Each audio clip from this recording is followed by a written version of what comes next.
And there are moments when, as Christians, we get a little confused on what we should do. I mean, we're not even prepared for it. We're just kind of walking down the street, kind of walking down the hall of school, just going about our everyday business, trying to be the best person we can be and trying to be the best Christian we can be. And then all of a sudden we get hit with this decision that we have to make, this moral decision that we have to make that we're not even prepared for yet. I remember one time I was in high school, my freshman year, second day of high school. And I went to a high school that had about 3,000 students. Okay, and I'm just a lowly little freshman trying to figure out where I fit in and who I fit in with. And I'm just kind of going about my day. And then all of a sudden, I am in weight training. Any weightlifters in here? Anybody that just didn't want to do PE and that's why you took weight training, right? That was about half the class. And so, I didn't want to take PE, so I went and I saw this kid. His name was Jeff. And he went to my junior high. And I wasn't friends with Jeff, but I knew him a little bit because our junior high was actually pretty small. And then we just got dumped into this huge high school.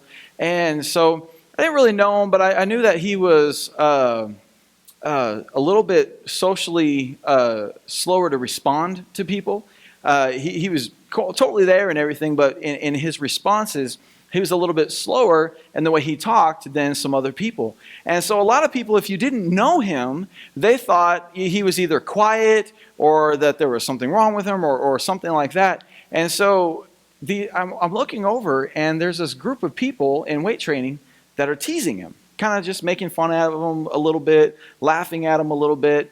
And so I see this happening and he's just sitting there on the bench trying to, do his workout. He's trying to ignore them. But here's the kicker. The people that are teasing him and laughing at him a little bit are the people that I'm trying to become friends with. This is the group of people, they're freshmen, I'm a freshman, and we're just all trying to kind of figure out where we're fitting in. Anybody watch Survivor?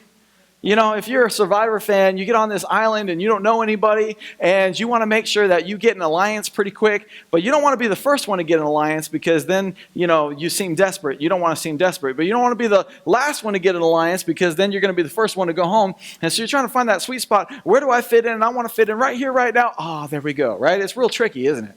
And so these are the people that I was kind of starting to befriend, and they were starting to befriend me. And all of a sudden I see them teasing this guy. And I don't want to make it sound worse than it was because they weren't openly mocking, they weren't pointing, they weren't pushing him. They weren't being extremely mean. They were just making some negative comments and laughing at his expense, talking loud enough to where he could hear them, and they were just kind of, razzing him. So it's not real bad what they're doing, but there's something in me that says, I don't like that. That's not cool. And all of a sudden I'm hit with this moral dilemma of what is it that I do. Here I am, I'm a freshman, I'm just trying to fit in, I'm trying to, I'm watching my would-be new friends, tease this guy, again, who's not my friend, but, they're still teasing him and I don't like it. And I'm just trying to figure my way out. But the problem that I had was, that nobody else around me seemed to have, was I'm not just a freshman in high school trying to find where I fit in, I'm a Christian in high school, trying to figure out where I fit in. And I'm a Christian in high school, watching something that I think is not cool happen. Again, it's not a big deal, it's not the end of the world, but there's something that's happening in front of me that I know is not okay. And so, what do you guys think I did? Somebody tell me. What do you think I did? Somebody said nothing. Thank you for believing in me. I appreciate that. You didn't take very long to come up with that. I'm a little, hurt, but punch the guy in the face. Which guy? No, I didn't punch you. All right, so nothing, punch the guy. Are those the only two things you guys think I can do? You either did nothing or you turned into the Hulk. What would you do? What? I stood up for him. What I wanted to do was ignore it. Because I wanted to be friends with those people. And this is what I would call a gray area. It's not extremely wrong, but it's definitely not right. And so I'm left with what to do. And I remember getting up and moving and wondering why I'm walking towards these guys. And there's always one guy who's the ringleader. And so I got up and they were calling him names and everything when I got over there. And he's just on the bench press trying to work out. And so I got up, and this guy's name's Chris. I got up in his face, and I just stared at him for a second. And I said, his name is Jeff. I think you better get over there and spot him right now before something bad happens. And he just stared at me for a second. Yeah, and everyone was like, ooh. I wasn't always a pastor, guys. And I'm not saying what I did was smart. I'm just saying this is what I did. And he stared at me for a second, and then he went over there and said, what's up, Jeff? And he started spotting him because he didn't want to get in an altercation with me. Now, again, I'm not saying what I did was right. I'm just saying I knew I had to do something. And why do you think I did that? Why do you think, what is it that motivated me to get in there and do something with something that it wasn't like a big, huge deal. It's not like they were jumping him or hurting him physically or anything like that. Why do you think I was compelled to go do something, to take action on what I felt when nobody else in the room was? Because I wasn't the only Christian. And the only answer that I can really come up with is I had a strong moral compass at a young age. You guys ever heard the term moral compass? It's what, I'll give you the definition. It's what a person uses to determine right from wrong and act accordingly. See, everybody has a moral compass.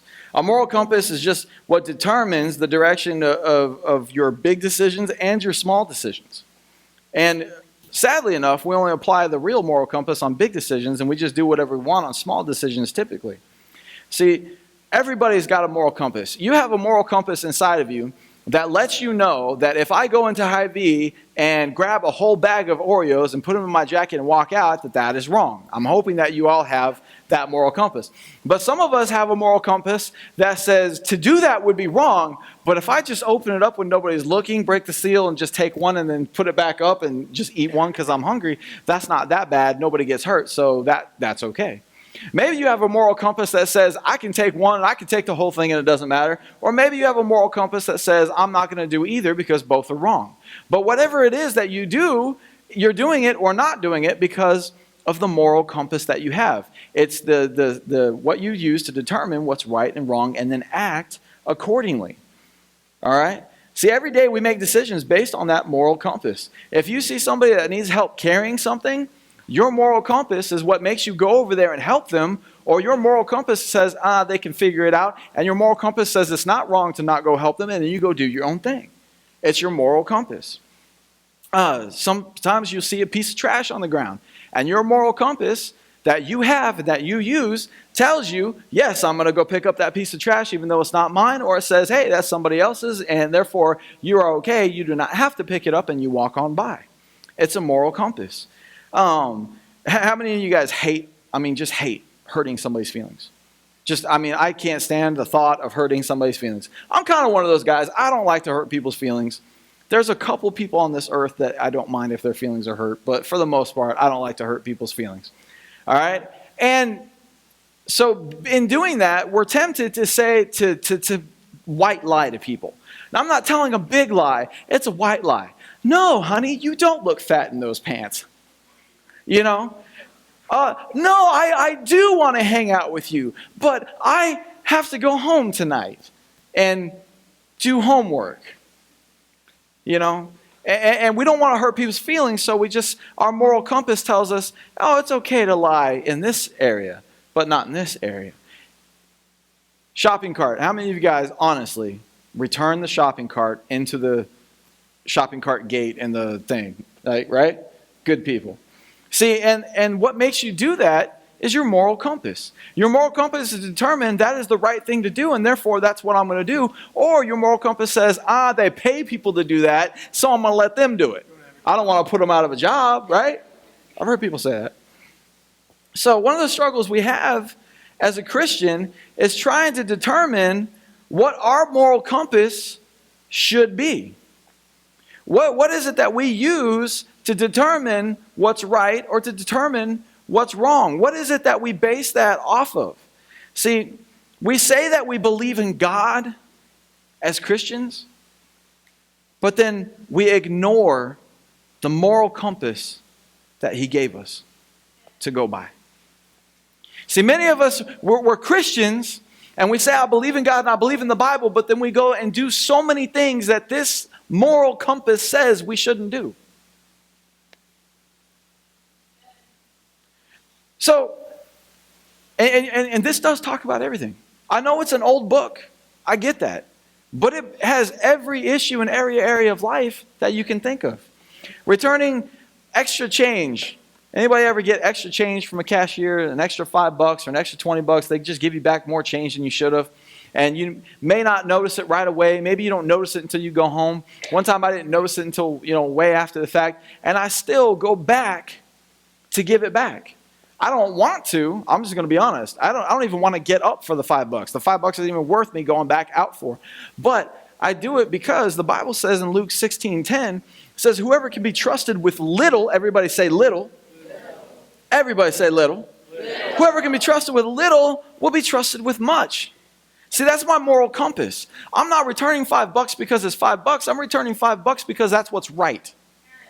And that's what my moral compass is going to dictate that I do. Bullying. What do you think the Bible says about bullying?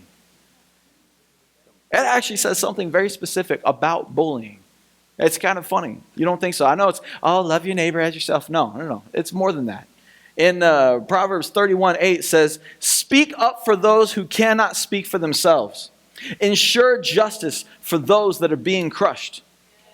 We're supposed to stop bullying. We're supposed to get in the middle.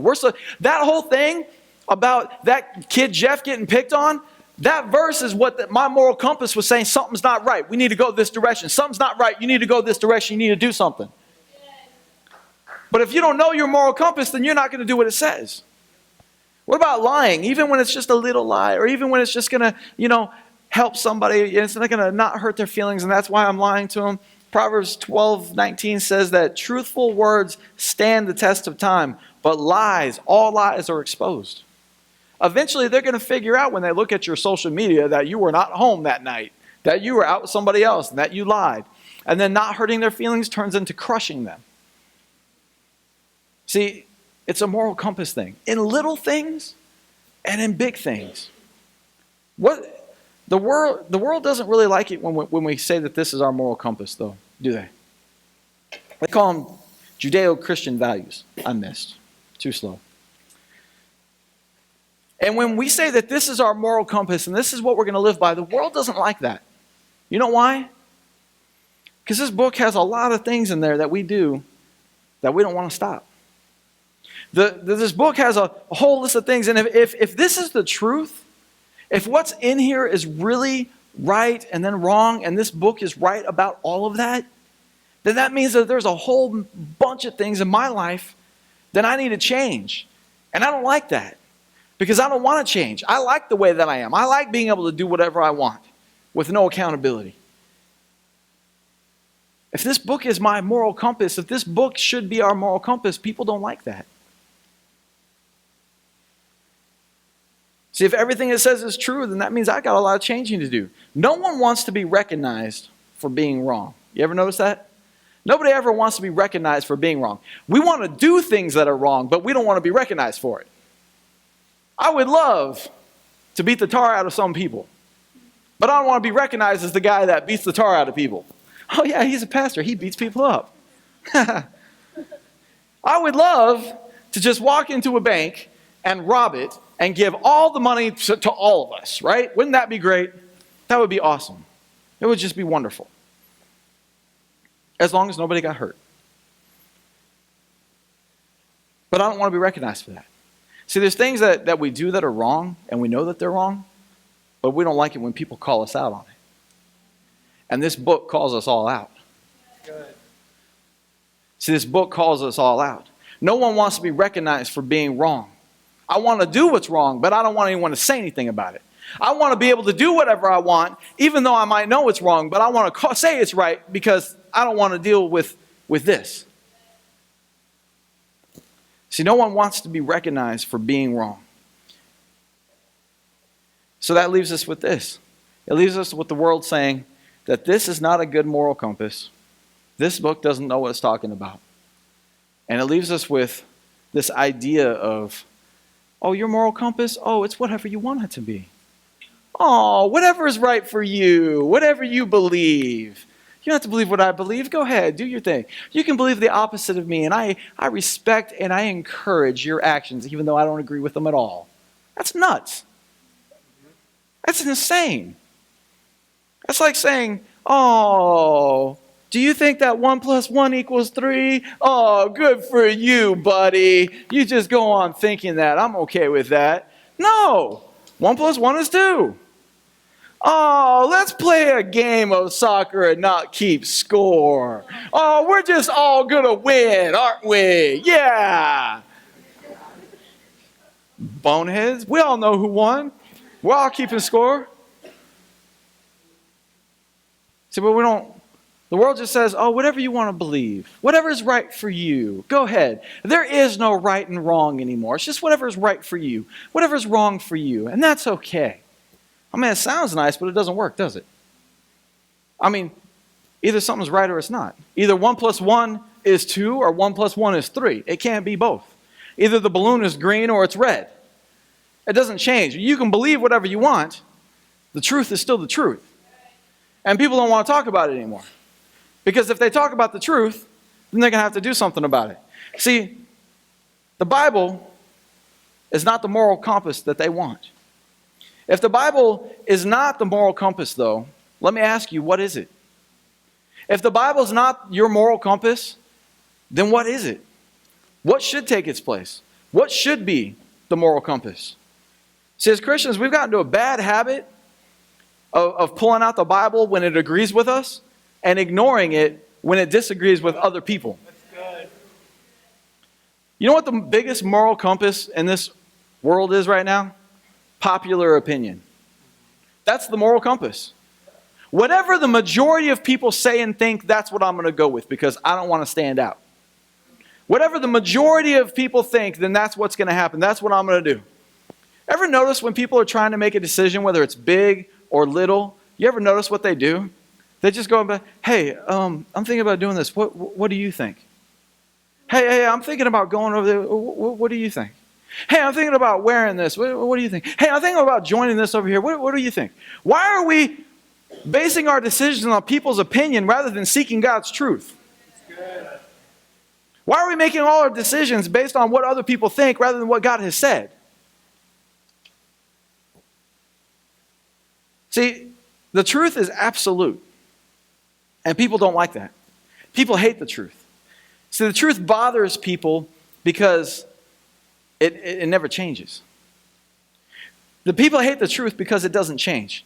See, lies develop. Lies change, don't they? Lies have all kinds of different outcomes. See, lies are easy to live with. If I don't like my life, I'll lie about it. If I don't like who I am, I'll lie about it. If I don't like what I did, I'll lie about it. If I don't like my friends, I'll lie about them. See, lies allow us to do whatever we want. But the truth, that never changes. The truth is the truth is the truth, no matter what you want it to be. See, the truth is absolute, and people don't like that because it defines where you are and where you're going. The truth defines exactly where you are and where you're going. See, people say stuff like this. Yeah, the truth is I'm basically a good person, so I know I'm going to heaven because I'm basically good. No, that's not the truth. Here's the truth. You're a person that's not very proud of a lot of things that you've done. And so you're going to hide all the things you hate about yourself behind the 3 things that you did good with your life so you don't have to deal with them. The truth is you're not dealing with a bunch of issues and you're hiding behind the 2 or 3 good things that you did because you don't want to deal with it. That's the truth. I hear people say stuff like this. Oh, I would bring people to church, but like all of my friends, they already go to a church. Okay, either you only have one friend, or all your friends are lying to you, or you haven't got a hold of the truth of who God made you and what He made you to do. But it's not the truth. See, we hide behind lies all the time. The truth sounds harsh, doesn't it? See, a lot of people are like, oh, this book is just going to judge me. This book is just going to tell me how horrible I am. I don't want to use that moral compass because it's just mean. The truth, it can sound harsh. I'll give you that. The truth sounds harsh. But John 8:32 says this, then you will know the truth, and the truth will set you free. See, lies might feel good, but they're going to keep you stuck where you're at. The truth, it may be hard. It might be a hard hit to begin with, but it's going to set you free when you know it. Let me ask you, do you know it? Do you know the truth? Right? It's hard. It's not that, hey, I own a Bible, therefore I'm set free. You have to know what's in it. Right. It says, then you'll know the truth and it'll set you free. You have to know it first. If you don't know the truth, then you have no moral compass. You're just going by popular opinion. What should I wear? What should I do? What should I say? Oh, popular opinion, that's what I'll follow. The truth is what sets us free. It sounds harsh at first. But see, God gave us this moral compass to give us direction, to keep us out of trouble, to keep us out of being hurt, to keep us away from things that are trying to come against us. God gave us this moral compass to keep us out of trouble. Psalms 119:105 says this, your word is a lamp to my feet and a light for my path. See, many Christians feel like I did on the first day of high school. Just trying to figure out in this big, huge place, where do I fit in? What is it that I'm supposed to do? And I'm a little lost, a little confused, not sure where I fit in. And without this compass, I'm just going to go around in circles. And the reality is many of us do this. We try to take bits and pieces of this compass, bits and pieces of this Bible, and we try to use it. Oh, we're supposed to love people. Oh, that's great. We'll go over here. Oh, my boyfriend, my girlfriend, they're pretty hot. I think I'm going to sleep with them now, right? I'm going to pick up the world opinion because everybody else is doing it. Everybody else is having sex, so why aren't I? I know, right? I said sex. But see, there's all these things that we're like, oh, okay, I'm not supposed to lie. I'm not supposed to, cheat. But then over here, well, I don't really like or respect these people over here, so I'll just lie to them because, it's not going to hurt anything. And we're trying to navigate our lives with two different compasses. And you're going to just go around in circles and in circles and in circles, and you're going to be more lost than you've ever been before. See, everybody's got a moral compass. My question is, which one do you have? Which one are you using? See, God gave us this compass to keep us safe and to set us free. But you have to know how to use it. You have to know how to use it. Having a compass means nothing unless you know how to tell which way is north. This Bible tells you that. This tells you that. See, while the rest of the world tries to find their compass, God has already said, this is yours. And that's the truth. You can call it a green balloon, a blue balloon, whatever you want to call it. But it is what it is. And it's here to help you.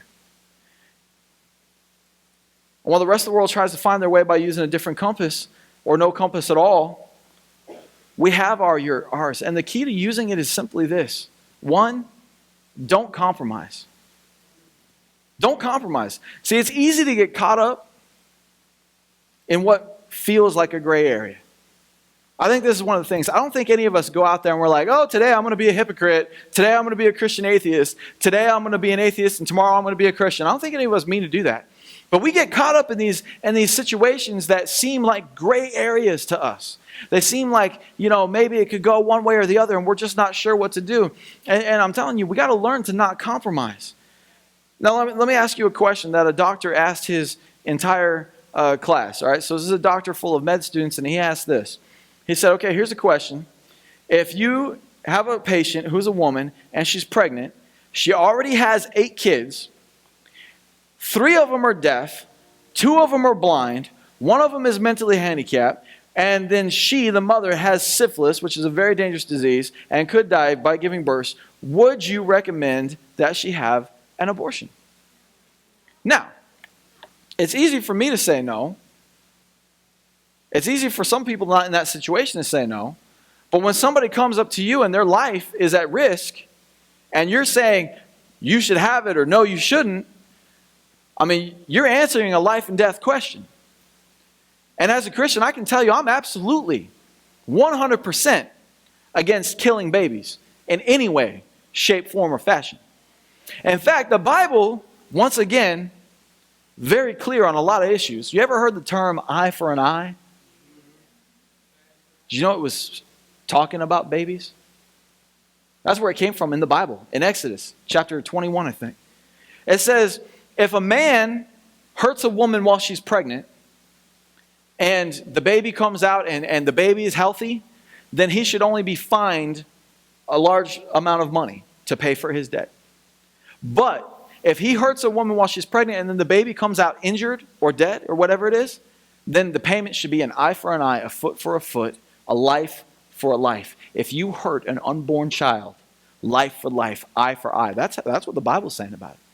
The Bible is very clear about protecting babies. Don't mess with babies. Don't mess with babies.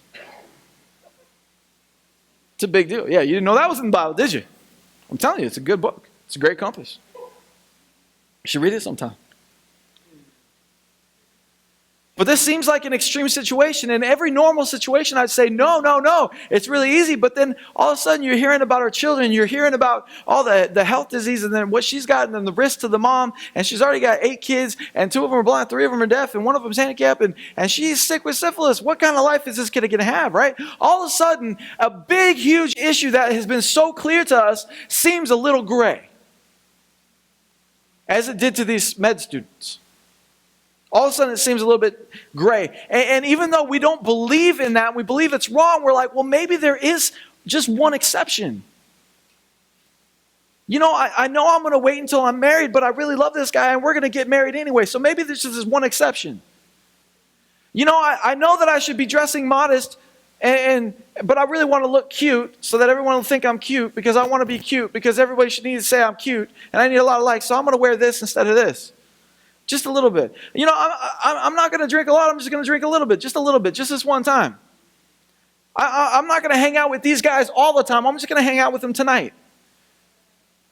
And all of a sudden, all these situations that we're in that seem so clear and we know where we want our life to go as a Christian, we find these little gray areas where we're just like, oh, just a little bit, just one time. Maybe just this is the one exception. And we compromise.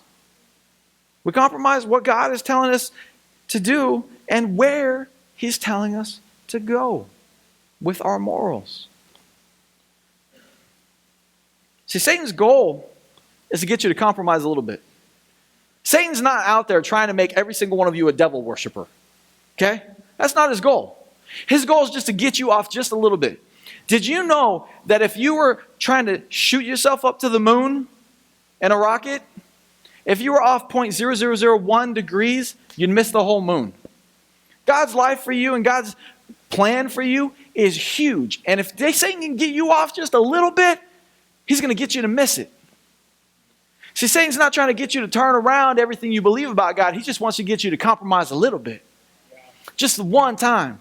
Just a little bit. He's just trying to get you to compromise. So the doctor asks his med students, and most of them answer. And they say, well, medically, putting our beliefs aside, putting our moral compass aside, medically we think she should abort the baby. And the doctor said, well, congratulations. You all just killed Beethoven. Because that was him. That was his life. That was his mom's situation.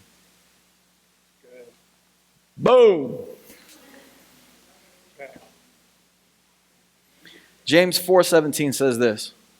So whoever knows the right thing to do and fails to do it, for him it is a sin. You know, there's people out there dressing all kinds of stuff. I mean, wearing stuff that would embarrass me and hopefully embarrass you. But if they don't know they're doing what's wrong, then the Bible's saying it's not really a sin because they don't know what they're doing is wrong. But you and me, when we're wearing something we shouldn't wear, when we're saying something we shouldn't say, when we're listening to something we shouldn't listen to, when we're watching something we shouldn't watch, when we're hanging with somebody we shouldn't hang, when we're drinking something we shouldn't drink, smoking something we shouldn't smoke, all that stuff, we know we shouldn't do it. God said it's a sin.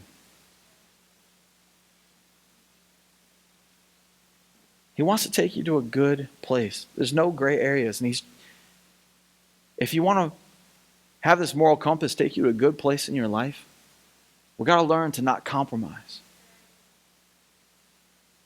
The second thing is this.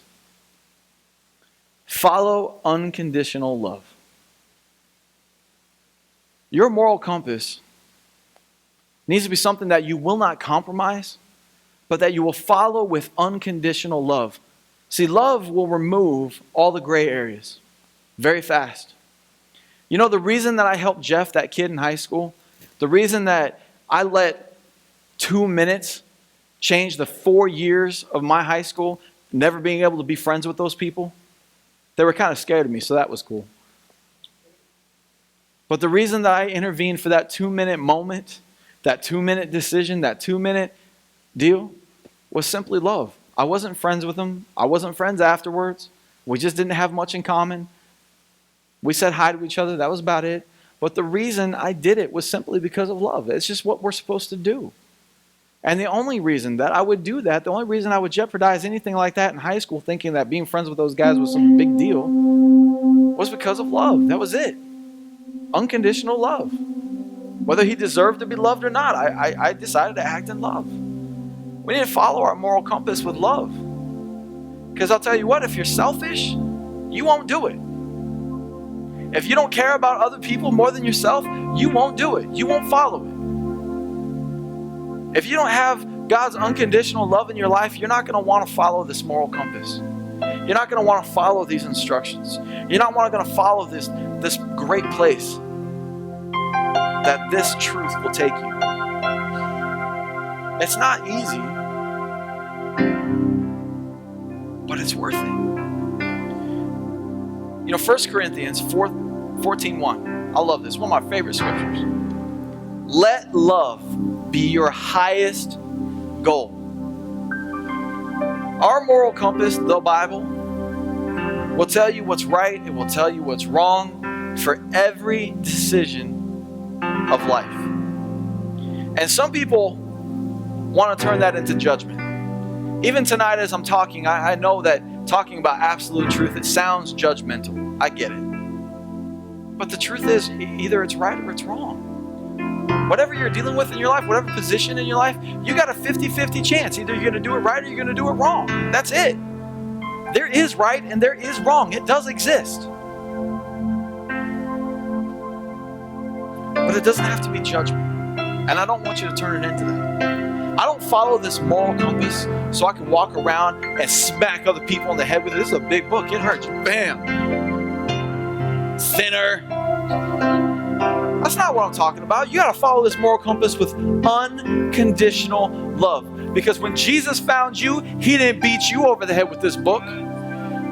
When you came to Jesus all messed up and doing whatever you did, he didn't beat you in the head with this book. It's not what it's about. It's not about do's and don'ts. It's about a better life. It's about the truth. If you do what's right, life is going to be good. If you do what's wrong, life is going to be bad. That's just it. That's the truth. So figure out how to do it right. But do it with love. Not some kind of I'm better than you judgment. Even though Jesus was better than me, and he was better than you, he never walked around like you.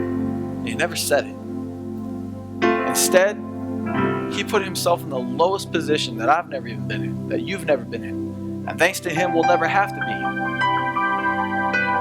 He did it because of love. You know, Christians, we're supposed to stand. We're supposed to stand up. We're supposed to stand out. We're supposed to speak up. We're supposed to speak out with truth. But we're supposed to do it in love, not in judgment. Whether it's popular or not, whether it's the moral compass that somebody has or it's not, we're supposed to stand up and speak out, but we're supposed to do it in love. Ephesians 4:15. Ephesians 4:15 says, we will speak the truth in love, growing every day to be more like Christ, who is the head of this body, the church.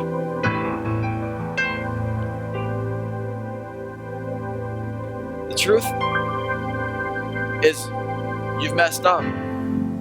And when you did, God said, you know what? You know what, buddy? You got a lot of stuff we got to work on. But it's okay because I love you. And that's the way we're supposed to follow this. To know the truth that sets us free, and then go love people with it, not beat them or judge them with it.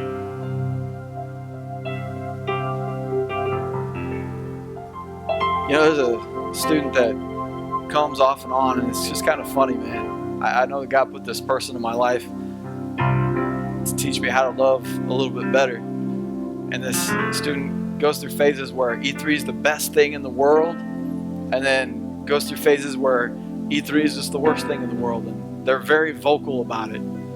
And sometimes I just want to take this Bible and beat that person with it. I care about them, I do. And the truth is, we're supposed to love them.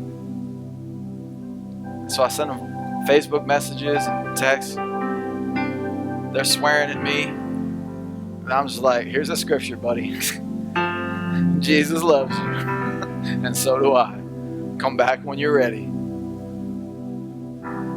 Not, oh my gosh, did you read the Bible? You call yourself a Christian? Let me tell you something. I'll tell you what, mister. It's not how I use the moral compass.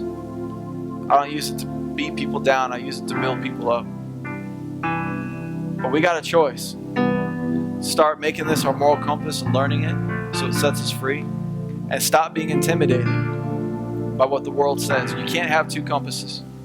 You can't have two compasses. And the temptation is for us, even as Christians, to walk right by Jeff because the popular opinion, because the popular vote, because the popular opinion of people, which is most people's moral compass and what they're going to do or not going to do, would have walked on by because the popular vote was, he's not worth it. It's not what love says. Our moral compass, from what we wear, to what we put on social media, to how we treat people, to how we don't treat people, to how we see people, to what we listen to, what we watch. This moral compass, this Bible has something to say about it, about every single thing. And the more we get to know it, the more free you're going to be. To not just be somebody who believes in God, but somebody that's going to follow Him because you know Him. That's the goal. Don't compromise. And follow this compass with absolute love, unconditional love, just the way that God did for you and for me. You know, it's possible to stand up and say what's right and do what's right and not be judgmental about it. It's possible to do it and not be hated for it too. There's going to be people that hate you whether you stand up for God or not. But there's a lot of people that are going to respect you for it. Everybody stand up for me.